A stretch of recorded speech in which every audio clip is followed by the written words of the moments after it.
샬롬 이목사입니다. 일주일 동안 잘 지내셨는지요? 어제 수능 시험이 치러졌습니다. 모든 분들이 조심하는 시기였습니다. 벌써 12월입니다. 한 해를 마무리하는 시간인데 올해는 무엇을 정리해야 하고 어떤 계획을 세워야 하는가에 대한 생각이 어려운 한 해였던 것 같습니다. 코로나로 인하여 모든 것이 멈춰버린 그런 시간들이었습니다. 예수님을 믿은 이후로 처음으로 온라인 예배를 드린 새로운 그리고 어색한 시간들이 지나간 2020년인 것 같습니다.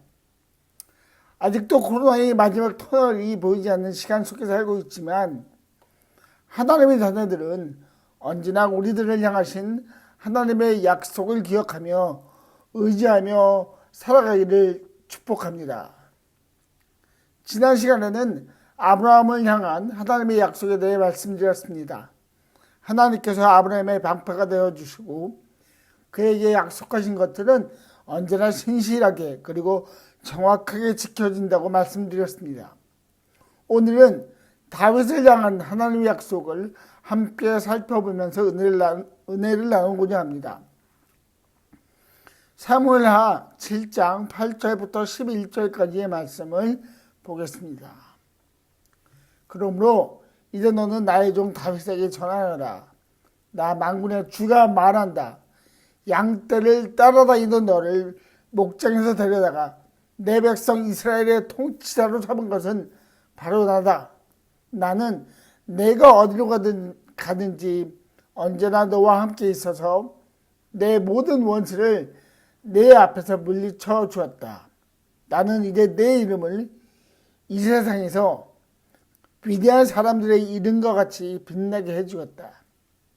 이제 내가 한 곳을 정하여 거기에 내 백성 이스라엘을 심어 그들이 자기의 땅에서 자리 잡고 살면서 다시는 옮겨 다닐 필요가 없도록 하고 이전과 같이 악한 사람들에게 억압을 받는 일이 없도록 하겠다.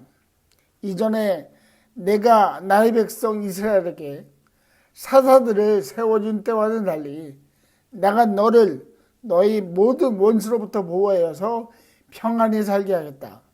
그뿐만 아니라 나중에 너희 집안을 한 왕조로 만들겠다는 것을 이제 나 주가 내게 선언한다. 아멘. 이 말씀의 배경을 함께 보려고 합니다. 이 말은 하나님께서 다윗에게 직접 하신 말씀이 아니라 나단 선지자가 다윗에게 말한 부분입니다. 하나님을 신실하게 섬긴 다윗은 하나님을 모시고 하나님의 영광을 사모할 성전에 대한 열망을 가지고 있었습니다. 그래서 자신의 생각을 나단 선지자에게 말합니다. 바로 그날 밤에 하나님께서 나단에게 말씀하시는데 그 하나님의 말씀이 저희가 읽은 본문입니다.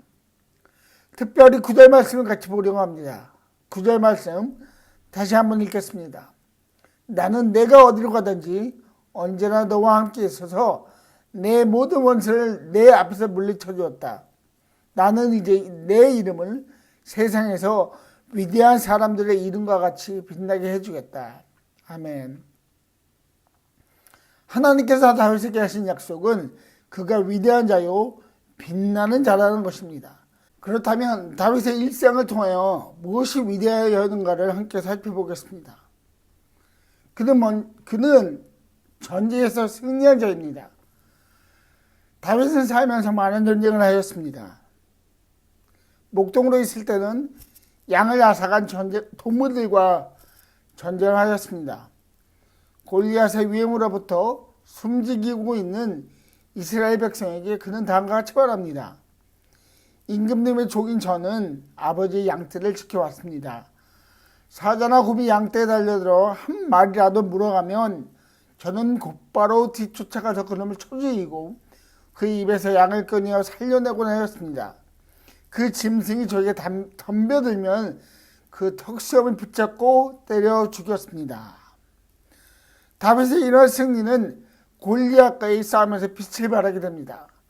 그리고 골리앗과의 전투 이후에 다윗은 본격적으로 장수의 일을 감당하게 됩니다.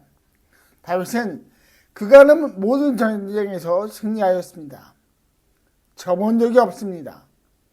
이러한 일이 어떻게 가능하게 되는 것일까요? 사무엘하 5장 10절은 이러한 다윗의 승리를 다음과 같이 정리합니다.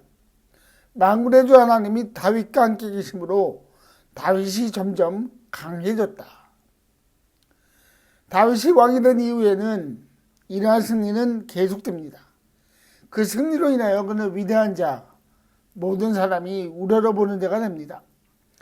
사무엘하 8장에는 다윗 왕국의 성립과 그 판도에 대한 부분이 기록되어 있습니다. 그는 주변의 나라들을 하나하나씩 정복해 갑니다. 이스라엘 백성을 늘 괴롭혔던 블레셋, 모압, 소바, 시리아 나라들을 차례로 정복합니다. 주변의 나라들은 패배를 인정하고 다윗에게 조공을 바칩니다. 그로 인하여 다윗의 명성은 더욱 높아지게 됩니다. 다윗은 전쟁에서 승리하였습니다. 하나님이 도우셨기 때문입니다. 하나님께서 함께 하셨기 때문입니다. 둘째로 다윗이 위대한 자라고 불릴 수 있었던 이유는 하나님과의 관계에서 승리한 자이기 때문입니다. 다윗은 하나님을 신실하게 부르며 의지한 사람입니다. 그렇게 그의 입술은 항상 하나님이 어떠한 분이신가에 대한 고백으로 채워져 있습니다. 시편 8편은 하나님을 향한 다윗의 고백이 잘 기록되어 있습니다. 그는 먼저 하나님의 위대하심을 선포합니다. 1절은 다음과 같이 기록되어 있습니다. 주 우리 하나님, 주님의 이름이 온 땅에서 어찌 그리 위엄이 넘치는지요. 저 하늘 높이까지 주님의 위엄이 가득합니다. 위엄이라는 단어는 탁월하다라는 의미로도 이해할 수 있습니다. 다윗은 그를 일생 동안 신실하게 함께 하신 하나님을 탁월하신 분이라고 고백합니다. 이 고백은 다윗과 하나님과의 관계가 어떠했는가를 말해줍니다. 하나님의 탁월하심을 안다는 것은 늘 하나님의 그 위대하심을 보고자 노력하고 그의 눈이 하나님의 탁월함에 맞춰져 있었다는 것입니다. 하나님을 향한 그의 믿음은 견고했습니다. 어떠한 상황에서도 위험 가득하고 탁월한 하나님께서 인도하시고 해결하신다는 믿음을 가지고 있었습니다. 다윗은 그를 괴롭힌 사울 왕을 죽일 기회가 있었습니다. 다윗이 도망한 동굴에 사울이 입이 있어 들어왔습니다. 다윗을 따르던 자들이 하나님께서 허락하신 전후의 기회라고 말합니다. 정말 천근과 같은 기회였습니다. 그러나 그는 사울 왕을 하나님께서 기름 부어 세우신 종이라고 말하며 자신의 억울한 감정보다는 하나님께서 이 일을 탁월하게 해결하신다는 믿음을 가지고 사울 왕의 목숨을 살려주었습니다. 압살롬에게 밀려 도망갈 때에도 마찬가지였습니다. 자식으로부터 왕권을 위협받는 말이 안 되는 상황에서도 그는 순수하게 예루살렘을 떠납니다. 저는 다윗이 단지 세력이 없어서 예루살렘을 떠났다고 생각하지 않습니다. 다윗은 하나님의 해결하심을 바라보고 떠날 수 있었습니다. 이렇게 다윗의 최우선순위는 늘 하나님과의 관계였습니다. 그리고 하나님을 사모하는 마음이 떠나지 않게 하기 위해 늘 하나님을 찬양하였습니다. 다윗을 향한 하나님의 약속은 그를 위대한 자로 빛나게 해준다는 것이었습니다. 그는 사실 위대한 자의 조건을 가진 자가 아닙니다. 한 가문의 왕이요, 가족 가운데서도 늘 존귀한 자로 대접받기보다는 그렇지 않았습니다. 사무엘이 이새를 찾아왔을 때 이새는 그에게 다윗을 소개시켜주지도 않았습니다. 그러나 하나님은 그를 주목하셨고 그를 전쟁에서 승리한 자로 세우셔서 그가 어디로 가든지 전쟁에서 승리하게 하셨습니다. 하나님께서 함께 하셨기 때문입니다. 하나님께서 그를 신실하게 함께 하신 이유 중에 하나는 바로 다윗의 마음에서 기인합니다. 그도 사람에게 연약한 모습들이 있었지만 그는 어떠한 상황에서도 하나님을 찾으려고 노력한 자입니다. 하나님을 묵상하고 그가 하신 일을 마음을 다해 노래한 자입니다. 그런 다음에서 하나님을 좋게 보시고 내 마음에 합당한 자라고, 내 마음을 시원케 하는 자라고 말씀하셨습니다. 이 하나님의 말씀이 바로 위대한 사람의 조건이 됩니다. 하나님이 말하시는 위대한 사람은 하나님 앞에서, 세상 앞에서 무슨 큰 일을 성취하여야 이루어지는 것이 아니라, 되는 것이 아니라 단 하나, 하나님과의 친밀한 관계에서 시작된다는 것을 성경은 말하고 있습니다. 어떤 일이든지 하나님을 의지하고 기도하고 하나님의 해결해 주신다고 고백하고 행여 부끄러운 죄의 모습이 있다면 시편 51편 다윗의 고백처럼 자비를 베풀어 달라고, 긍휼을 베풀어 달라고, 깨끗한 마음을 창조하게 하시고 내 속을 견고한 심령으로 새롭게 하여 달라고 기도하는 것입니다. 이러한 모습을 통해 모든 성도님들은 위대한 자가 됩니다. 기억하십시오. 우리는 위대한 자입니다. 하나님께서 인정하는 위대한 자입니다. 이 약속을 굳게 믿고 위대한 자의 형상으로 사시는 미랄교회 성도님들이 되기를 예수님의 이름으로 축복합니다. 하나님께서 약속하신 예수님께서 이 땅에 오셨습니다. 예수님은 요한의 침례로부터 본격적으로 메시아의 사역을 시작합니다. 예수님의 사역 중 중요한 부분 중에 하나가 제자들을 부르신 것입니다. 예수님께서 12명의 제자를 부르셨고 그들에게 하나님의 나라에 대해 알려주셨습니다. 예수님의 부활 승천 후에 이 제자들은 예수님께서 하신 일, 즉 그분이 하나님의 아들이시고 십자가에서 흘리신 그의 피로 죄 용서를 받는다는 것을 전합니다. 점차로 그 전함의 지역이 넓어졌습니다. 사도행전 1장 8절에서 예수님께서 약속하신 것 같이 예루살렘에서 시작된 복음의 소식은 점점 그 지경이 넓어집니다. 이렇게 복음이 퍼지는 가운데서 예수님을 믿는 사람들에 대한 새로운 이름이 생겨납니다. 그 이름은 바로 그리스도인입니다. 사도행전 11장 26절은 다음과 같이 말합니다. 제자들은 안디옥에서 처음으로 그리스도인이라고 불리었다. 그리스도인이란 말은 그리스도를 따르는 사람들입니다. 예수님을 따르는 사람들을 말합니다. 이 새로운 이름은 이 세상에서 가장 의미 있는 이름이 되었습니다. 하나님으로부터 등을 돌렸던 자가 회개하여 다시 하나님과의 관계를 회복한 자들이 된 것입니다.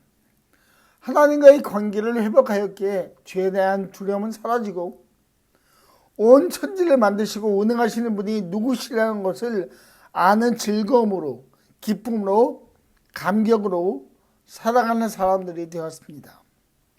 고달픈 인생으로 수고하는 것이 아니라 언제나 하나님의 날개 아래에서 하나님을 찬양하며 살아가는 사람들이 되었습니다. 이러한 사람들을 예수님은 빛과 소금이라고 부르셨습니다.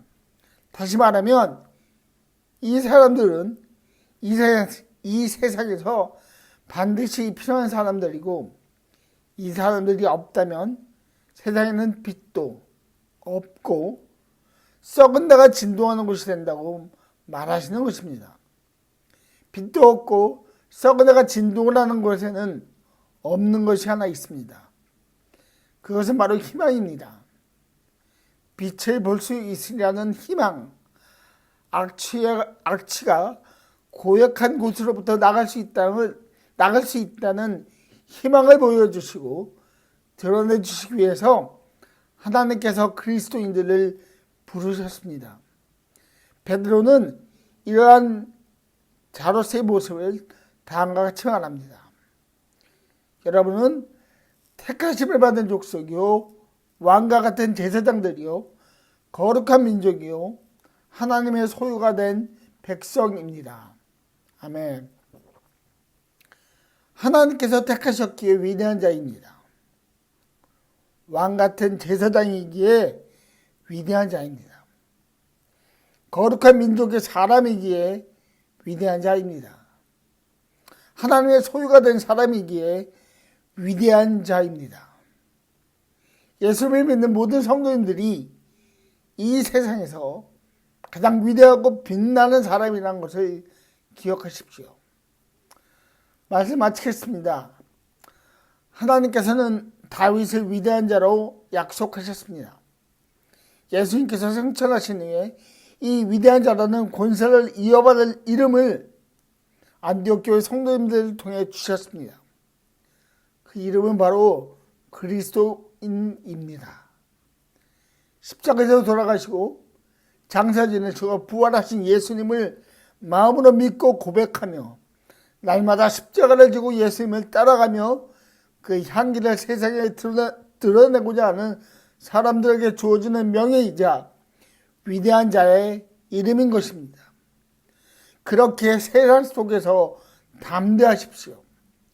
저희들이 세상에 사는 목적은 하나님으로부터 파송을 받아 세상을 하나님의 영광에 드러나는 곳으로 만들기 위함입니다. 요즘 그리스도인이라고 말하면 세상에 많은 사람들이 비웃습니다. 그리고 하나님을 비웃습니다. 그러나 기억할 것은 초대교회 성도님들은 오직 예수님만을 바라보는 믿음으로 이 비난으로부터 자유했다는 사실입니다.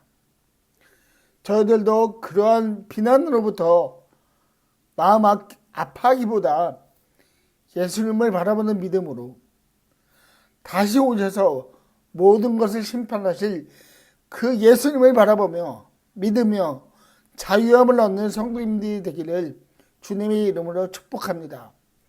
기억하십시오. 여러분은 하나님이 인정한 위대한 사람입니다. 기도하겠습니다. 아버지 하나님 감사합니다. 주님, 저희를 그리스도인으로 불러주시고 다윗에게 약속하신 것과 같이 동일하게 너희는 이 세상에서 가장 위대한 자다, 빛나는 자다라고 약속해 주셔서 감사합니다. 하나님 오늘 하루 살 동안 이 세상에 더 위대한 자의 모습으로, 빛나는 자의 모습으로 하나님의 능력을 드러내며 예수님의 형상을 보이는 향기를 드러내는 하루 되기 원합니다. 주님, 그런 저희들로 오늘 하루 저희를 사용하여 주시고 저희를 드러내게 주님 도와주시옵소서. 예수님의 이름으로 감사하며 기도하였습니다. 아멘.